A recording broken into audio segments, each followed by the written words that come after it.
तो lunch time हो गलानी आम सब ड्यूटी पलि आसी झील भी पलि आसी एबे मु खाइबा रेडी कर नौची। आज मु मॉर्निंग ड्यूटी जेहेतु जाइली माँ आमर आज कौन कौन बनई चलो देखा। देख दही पखाड़ छुंक दे देछि मु दही पखाड़ करूची एपटे करछि गोटे चकटा टमाटो पियाज लंका धनिया पत्र देकी गोटे टमाटो चकटाटे करिछि। एटा गोटे आलू भजा आलू कोबी भजा आलू कोबी भजा एटा गोटे भल जिनसटे माछ भजा बड़ बड़ माछ चूना माछर भजाटा पूरा क्रिस्पी भजा करछि।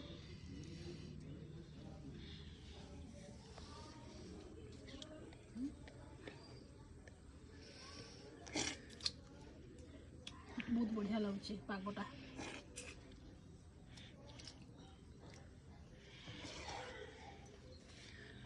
दही पखाड़ माछ भजार टेस्ट अलग बढ़िया।